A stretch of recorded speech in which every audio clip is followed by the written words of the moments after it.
Ma mère a annulé mon 16e anniversaire parce que mon frère a piqué une crise. Elle m'a regardé et a dit, ton frère compte plus que tout. J'ai hoché la tête.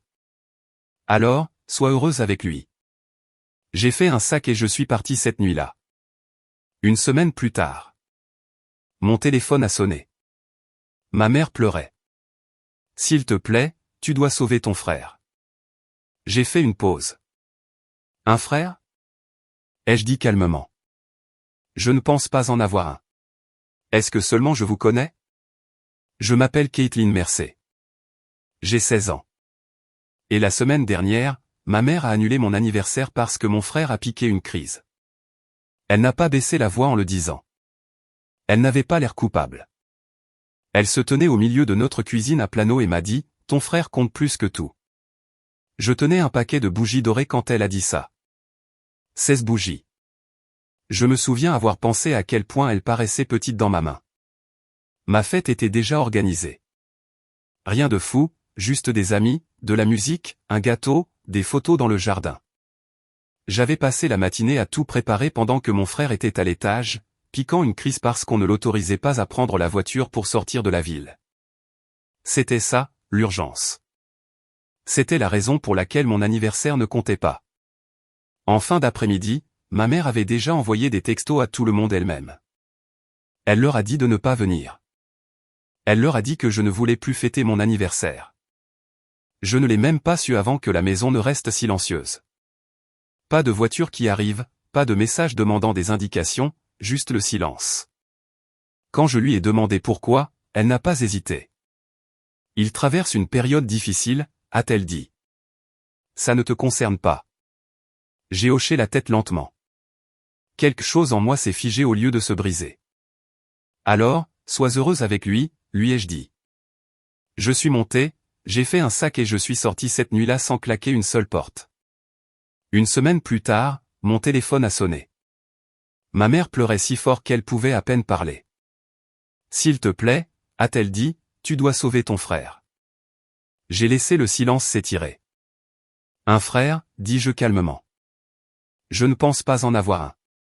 Si vous avez déjà eu le sentiment de ne pas compter dans votre propre foyer, assurez-vous de vous abonner et rester avec moi. Parce que ce qui s'est passé après mon départ n'a pas seulement révélé la vérité sur ma famille. Ça a détruit la version d'eux que tout le monde pensait connaître. Au moment où j'ai atteint la rue de Marissa, le ciel au-dessus de Plano était déjà devenu sombre et l'air semblait plus lourd que cet après-midi-là. Je n'ai pas pleuré en chemin. Je ne me suis pas pressé non plus. Je n'arrêtais pas de penser au silence qui régnait plus tôt, à comment une maison qui était censée être remplie de musique et de voix s'était transformée en quelque chose de stérile et de contrôlé. Ce n'est pas l'annulation qui a fait le plus mal. C'est la facilité avec laquelle cela avait été fait, l'efficacité avec laquelle ma mère avait effacé quelque chose que j'attendais avec impatience depuis des mois sans jamais me demander ce que je voulais. Quand Marissa a ouvert la porte, elle n'a pas posé de questions tout de suite. Elle a juste regardé le sac dans ma main et s'est écartée. C'est à ce moment-là que ça a commencé à paraître réel. Chez elle, tout se déroulait normalement. La télévision était allumée en fond sonore. Son petit frère se disputait à propos de ses devoirs. Sa mère cuisinait. C'était le genre de bruit qui me rappelait à quoi ressemblaient les familles normales. J'ai réalisé que j'avais mesuré la normalité selon le mauvais standard pendant des années. Je me suis assise au comptoir de sa cuisine et j'ai déverrouillé mon téléphone pour la première fois depuis mon départ. Il y avait des appels manqués, des messages, des notifications empilées les unes sur les autres. Certains venaient de ma mère. D'autres de numéros que je reconnaissais de l'école. J'ai ouvert la conversation de groupe pour ma fête et j'ai senti quelque chose de froid s'installer dans mon estomac. Ma mère avait envoyé un texto à tout le monde des heures plus tôt, leur disant que j'avais décidé de ne pas fêter mon anniversaire parce que j'avais besoin de temps pour réfléchir à mon comportement. Elle l'a fait sonner comme si j'avais été puni. Elle les a remerciés de leur compréhension et leur a demandé de ne pas me contacter pour que je puisse apprendre de mes choix. Je l'ai lu 2 fois pour m'assurer que je ne l'interprétais pas mal. Elle n'avait pas seulement annulé mon anniversaire. Elle en avait réécrit la raison. Elle m'avait transformé en problème. C'est cette partie qui m'est restée. Pas la colère, pas la gêne, quelque chose de plus vif. J'ai continué à faire défiler. Quelques amis avaient répondu avec des messages de soutien, disant qu'ils espéraient que j'allais bien. L'un a demandé ce qui s'était passé. Je les imaginais lire les mots de ma mère et hocher la tête, en supposant que j'avais fait quelque chose d'imprudent ou de dramatique. J'ai pensé à la facilité avec laquelle on peut contrôler un récit quand on est le parent et que tout le monde vous fait confiance automatiquement. À ce moment-là, j'ai compris quelque chose à propos de ma famille que je ne m'étais jamais totalement avoué auparavant. L'image passait toujours en premier. L'humeur de mon frère passait en premier. La stabilité, l'apparence, le confort de la personne qui exigeait le plus d'espace. Je m'étais toujours adapté. J'avais toujours fait de la place. Je me disais que c'était de la maturité. Maintenant, cela ressemblait plus à du conditionnement. La mère de Marissa a fini par demander ce qui se passait. Je n'ai pas donné de détails. J'ai dit qu'il y avait eu une dispute et que j'avais besoin d'un endroit où rester pour la nuit. Elle n'a pas insisté. Elle m'a dit que je pouvais dormir dans la chambre d'amis et que nous verrions pour le reste le matin. Cette phrase aurait dû me rassurer. Mais elle m'a fait réaliser à quel point ma situation était instable. J'avais 16 ans. Je ne pouvais pas simplement disparaître. Les écoles appellent à la maison quand les élèves ne se présentent pas. Les parents ont l'autorité légale. Je savais que ma mère présenterait cela comme de la rébellion si elle en avait besoin. Je savais que mon père soutiendrait sa version parce qu'il choisissait toujours le chemin qui maintenait la paix, même si cela coûtait la sienne à quelqu'un d'autre. Mon téléphone a de nouveau vibré. Cette fois, c'était un message de mon frère. Ce n'était pas des excuses. Ce n'était pas de la confusion. C'était une courte ligne me disant que je surréagissais et que j'avais embarrassé la famille. Je l'ai fixé pendant un long moment. J'ai essayé de me souvenir d'une seule fois où il avait sacrifié quelque chose pour moi de la manière dont on attendait que je le fasse pour lui. Je n'ai pas pu. Je me souvenais avoir renoncé à des choses en silence. Je me souvenais d'avoir ajusté des emplois du temps, changé des plans, gardé le silence quand il perdait le contrôle parce que c'était plus facile que d'aggraver la situation. J'avais été entraîné à croire que le garder calme était la responsabilité de tout le monde. Maintenant, on me reprochait de refuser de continuer ce rôle. Cette prise de conscience semblait plus lourde que n'importe quelle dispute plus tôt dans la journée. Marissa s'est assise à côté de moi et a demandé si je rentrais à la maison. Je n'ai pas répondu tout de suite. Rentrer signifierait prétendre que tout cela n'avait pas d'importance. Cela signifierait accepter que ma place dans cette maison dépendait de ma commodité. Rester loin signifiait tout autre chose.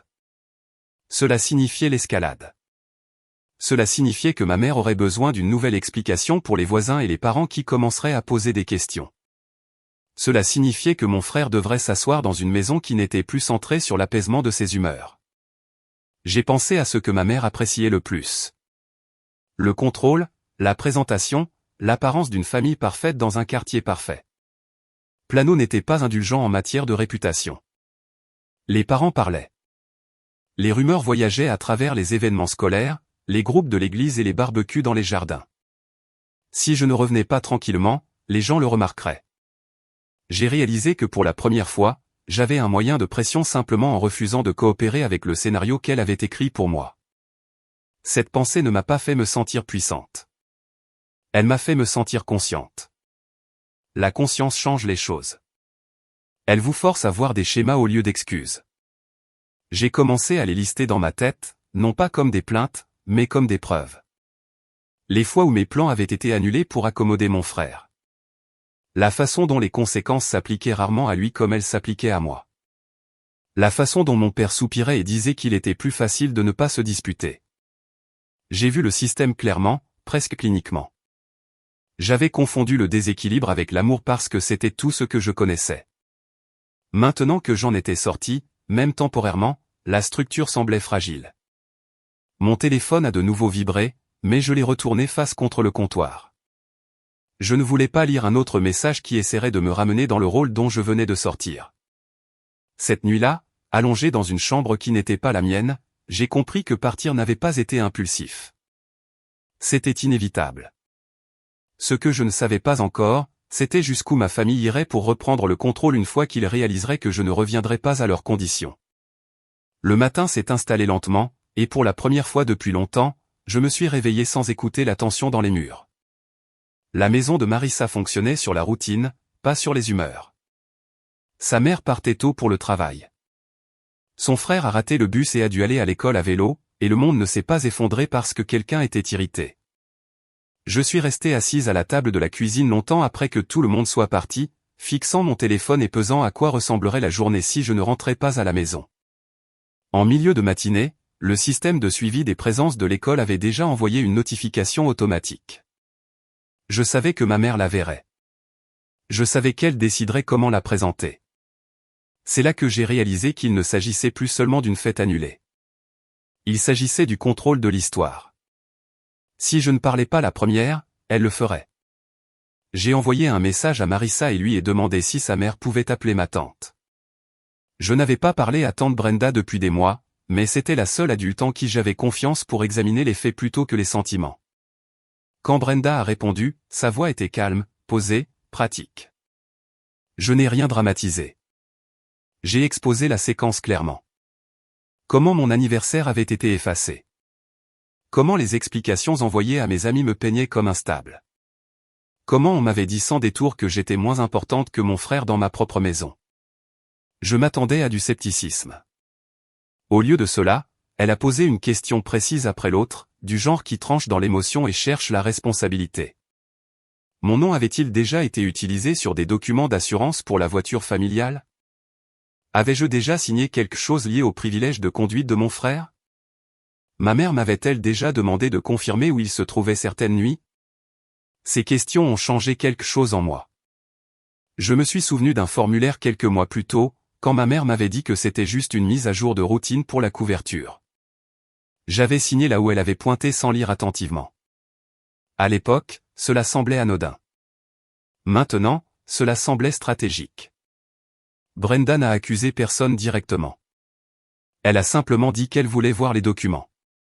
Dans l'après-midi, elle était arrivée de son côté du Texas et a demandé à me rencontrer en personne. Elle n'est pas allée d'abord chez mes parents. Elle est venue chez Marissa. Rien que cela me disait qu'elle comprenait la dynamique du pouvoir. Nous nous sommes assises l'une en face de l'autre à la table de la salle à manger pendant que je transférais des captures d'écran et des courriels. Elle a lu en silence, hochant parfois la tête, plissant parfois les yeux.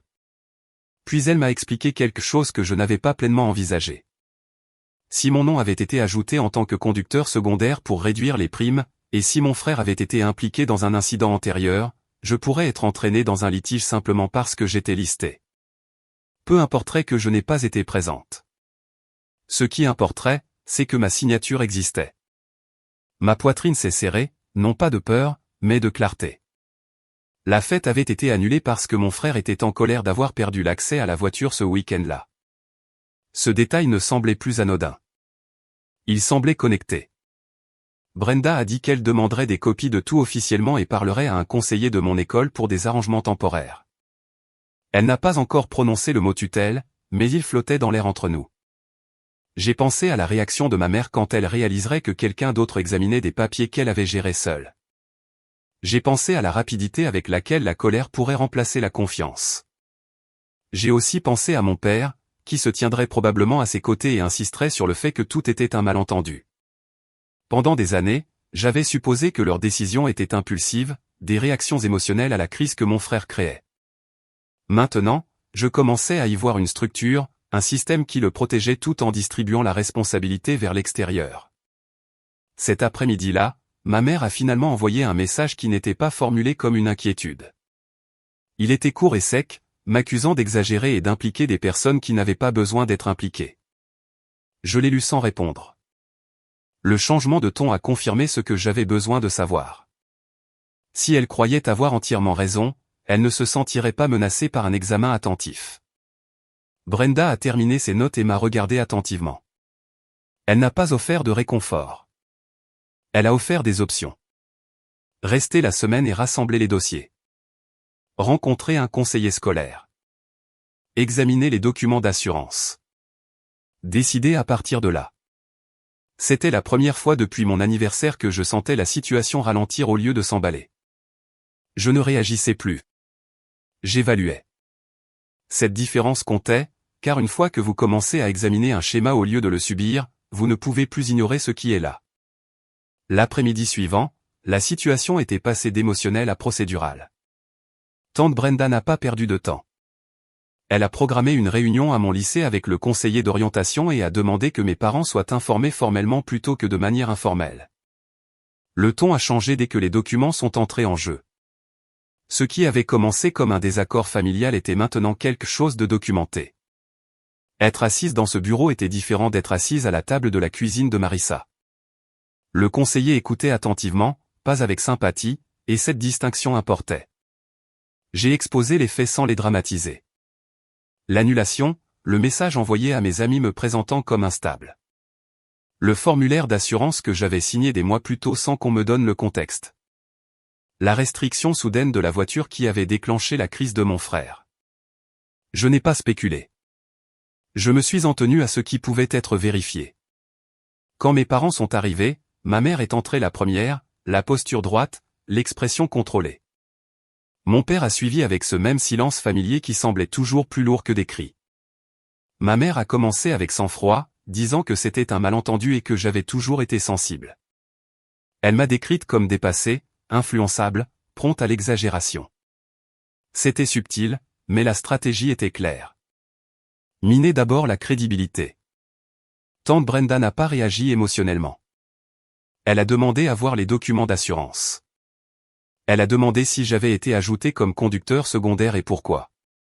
Elle a demandé si des sinistres antérieurs avaient été déclarés au titre de la police impliquant mon frère. L'atmosphère dans la pièce a changé. Ma mère a hésité une demi-seconde avant de répondre. Cette hésitation a suffi. Le conseiller a demandé des copies. Soudain, la conversation ne portait plus sur un anniversaire. Elle portait sur la responsabilité et le consentement éclairé. Mon père a tenté d'arrondir les angles en disant que tout avait été routinier, que les familles partagent les responsabilités, que des papiers se signent tout le temps. Cet argument aurait pu fonctionner si j'avais eu 18 ans. À 16 ans, la dynamique semblait différente. Le conseiller a expliqué que tout mineur signant des documents d'assurance liés à des sinistres potentiels aurait dû être clairement informé des implications. Le sang-froid de ma mère s'est crispé. Elle a dit que j'étais dramatique et que rien de tout cela n'aurait dégénéré si j'étais simplement rentré à la maison. C'est la première fois que j'ai réalisé qu'elle croyait encore qu'il s'agissait d'obéissance, pas de sécurité, pas d'équité, d'obéissance. Tante Brenda a calmement déclaré que je ne rentrerais pas à la maison cette semaine et qu'elle demanderait un arrangement de tutelle temporaire jusqu'à ce que les documents soient examinés. L'expression de ma mère s'est durcie d'une manière que j'avais rarement vue dirigée contre moi en public. Ce n'était pas de la fureur, c'était du calcul. Si je ne revenais pas volontairement, elle devrait ajuster à nouveau le récit. À l'extérieur du bureau, le couloir semblait étrangement lumineux. Les élèves se déplaçaient entre les cours, ignorant que la structure interne de ma famille se fissurait dans une salle de conférence derrière des portes closes.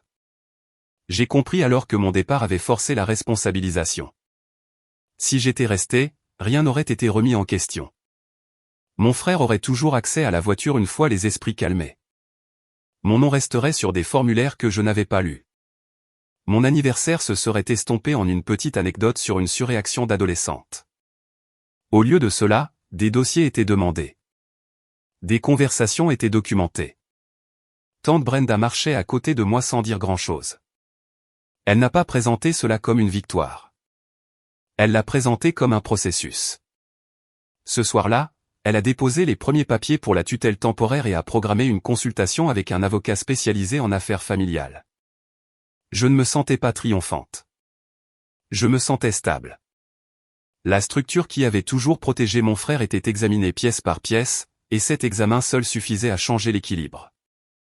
Les jours qui ont suivi se sont installés dans un rythme étrange, stable en surface et tendu en dessous.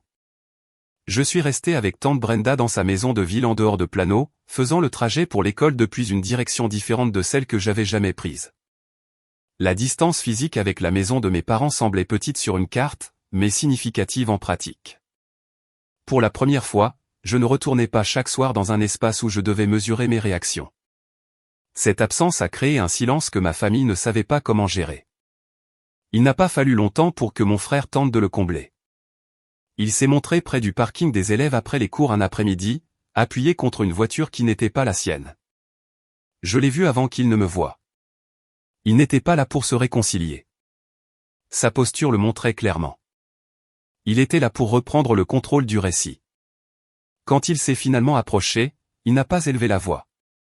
Il l'a gardée mesurée, presque décontractée, comme si c'était un inconvénient mineur. Il a parlé de la complexité des choses, du fait que des étrangers étaient maintenant impliqués, que nos parents étaient stressés à cause de ce que j'avais commencé.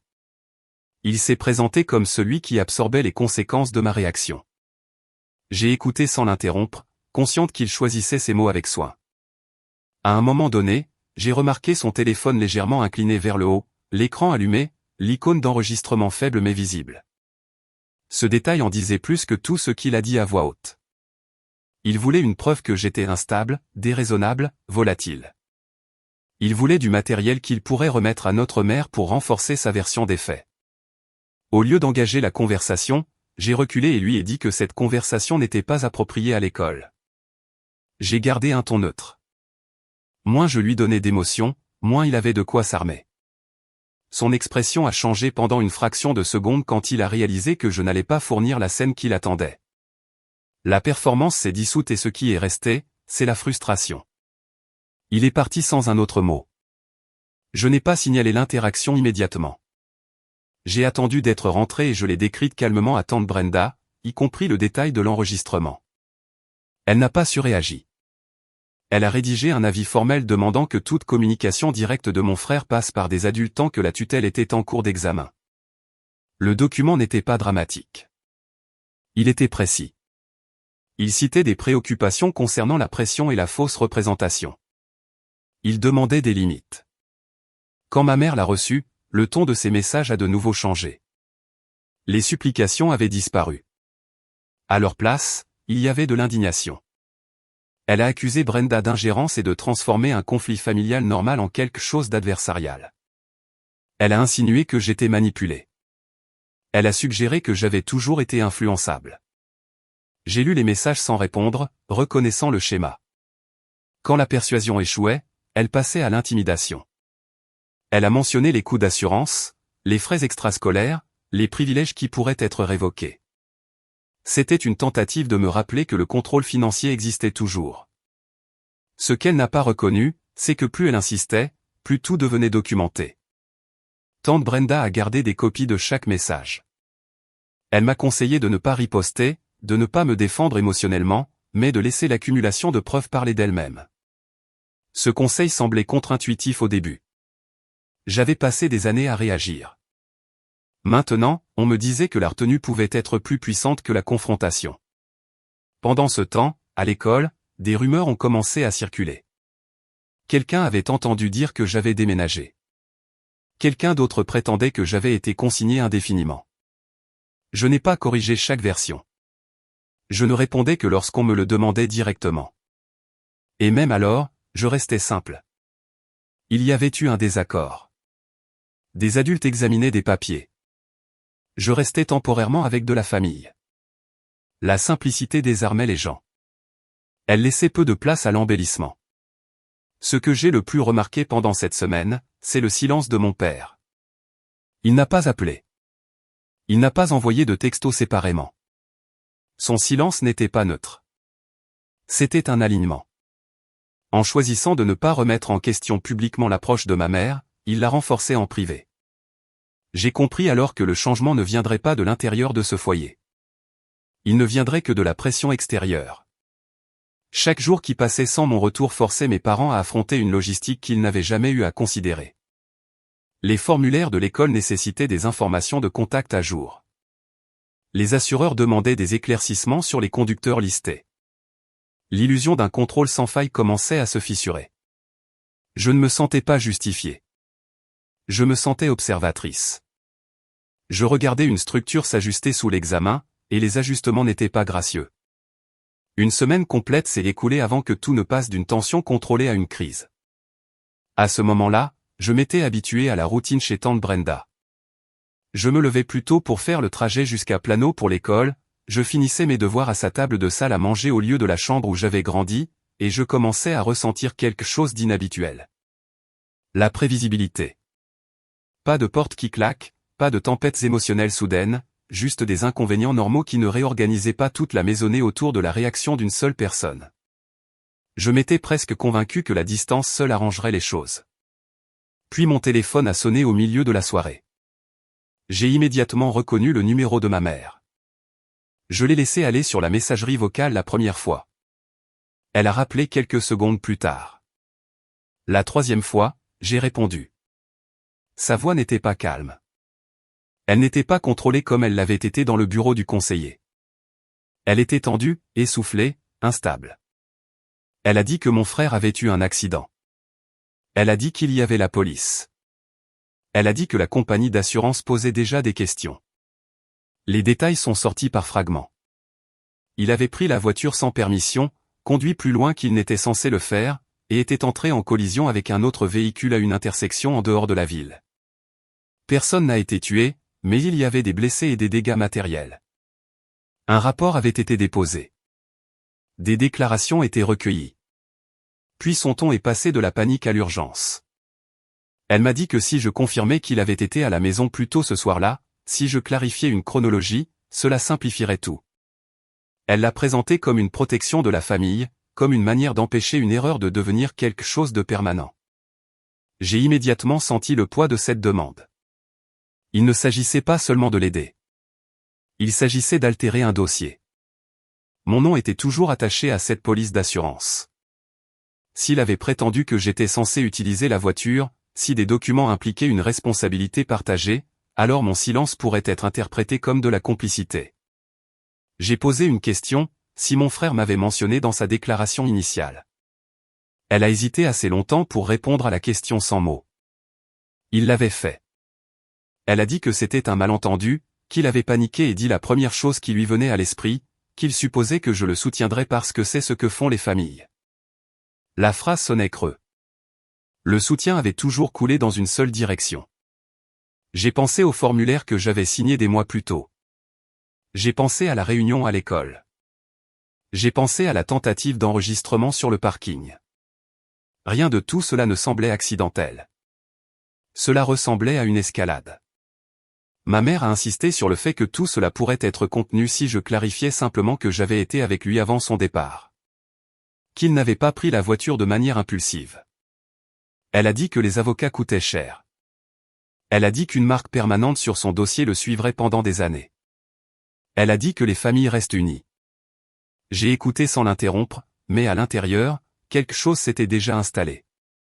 La crise qu'elle décrivait n'était pas aléatoire. C'était la conséquence naturelle d'un système conçu pour le protéger à tout prix. Ce système avait atteint une limite. Je lui ai dit que je ne ferais pas de déclaration qui ne soit pas vraie. Le silence à l'autre bout du fil a duré plus longtemps que n'importe quelle dispute que nous ayons jamais eue. Puis sa voix s'est durcie. Elle m'a rappelé que j'étais encore mineur. Elle a insinué que refuser de coopérer endommagerait notre relation de manière irréparable.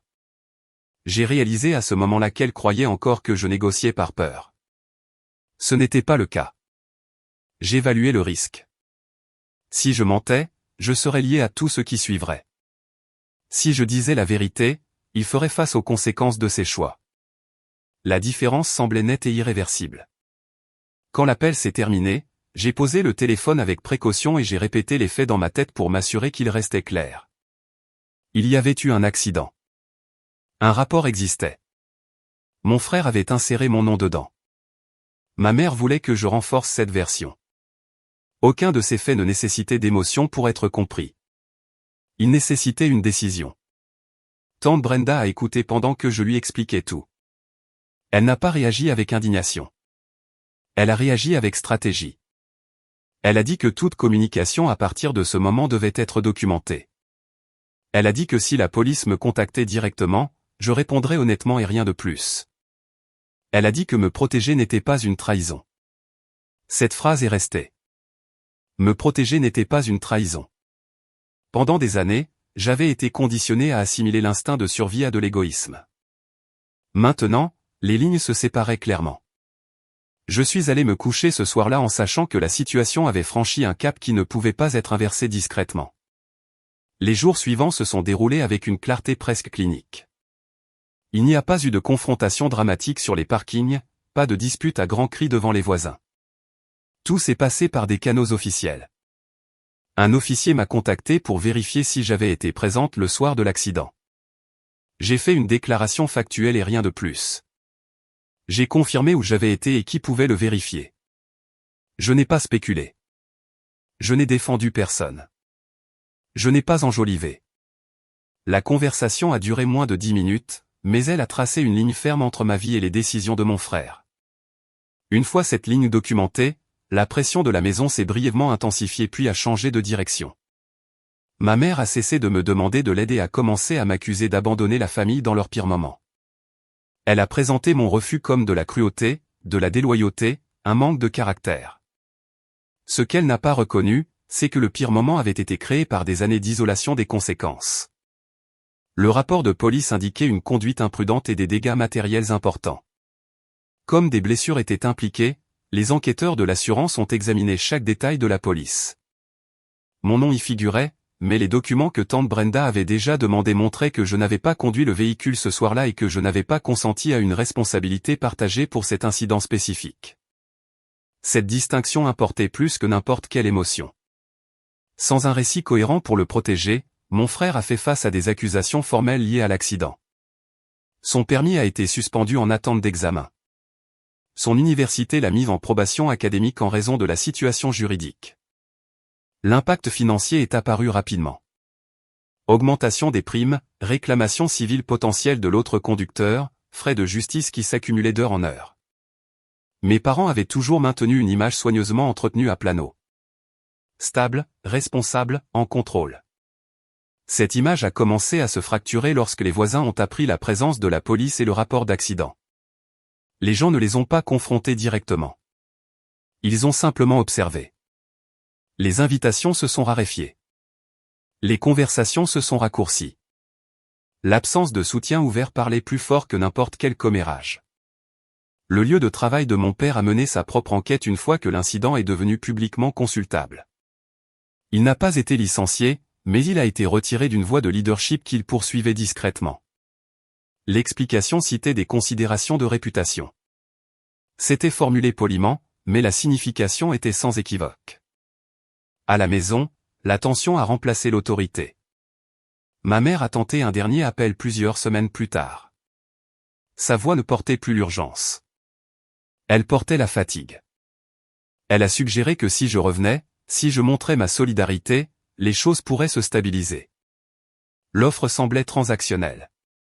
Revenir, restaurer l'image, reprendre le rôle. J'ai décliné sans hostilité. Je lui ai dit que je continuerais à vivre sous la tutelle de tante Brenda jusqu'à ce que je sois légalement adulte. Je lui ai dit que je ne discuterais plus du cas de mon frère. L'appel s'est terminé sans résolution. Il n'y a pas eu d'excuse d'un côté ou de l'autre, juste une reconnaissance de la distance. L'arrangement de tutelle est devenu plus permanent au cours des mois suivants. Les formalités administratives ont finalisé ce qui avait déjà changé émotionnellement. J'ai transféré certains de mes dossiers scolaires et mis à jour les contacts d'urgence.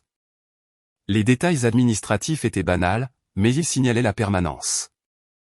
Mon frère a finalement accepté un plaidoyer de culpabilité négocié qui limitait l'exposition à la prison, mais exigeait des travaux d'intérêt général, des amendes et des cours de conduite obligatoires. Le casier ne disparaîtrait pas immédiatement. Il le suivrait pendant des années dans les vérifications d'antécédents et les évaluations d'assurance. Je n'ai pas célébré ce résultat. Je l'ai reconnu comme une conséquence.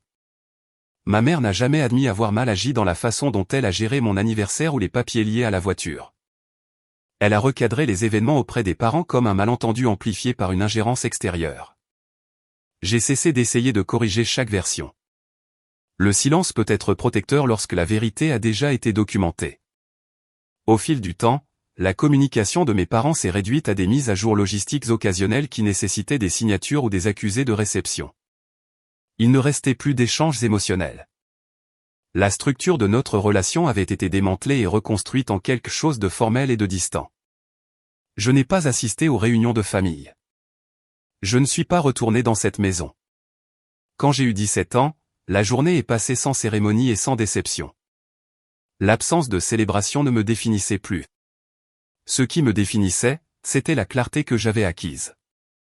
Je comprenais maintenant que la loyauté sans responsabilisation n'est pas de l'amour. c'est le maintien d'un déséquilibre. On s'attendait à ce que je maintienne ce déséquilibre indéfiniment. Partir l'a perturbé. Refuser de mentir l'a détruit. Le coup a été la séparation. Le résultat a été l'autonomie. Plano a continué à fonctionner comme il l'avait toujours fait. Pelouse tondue, réputation mesurée, conversation prudente. Ma famille s'est adaptée à sa nouvelle réalité, plus silencieuse et moins certaine qu'auparavant. J'ai construit la mienne séparément, structurée autour de limites plutôt que d'apaisement. Je n'ai pas perdu un frère en un seul instant. J'ai reconnu progressivement et de manière décisive que le rôle qui m'était assigné dans cette famille n'existait plus.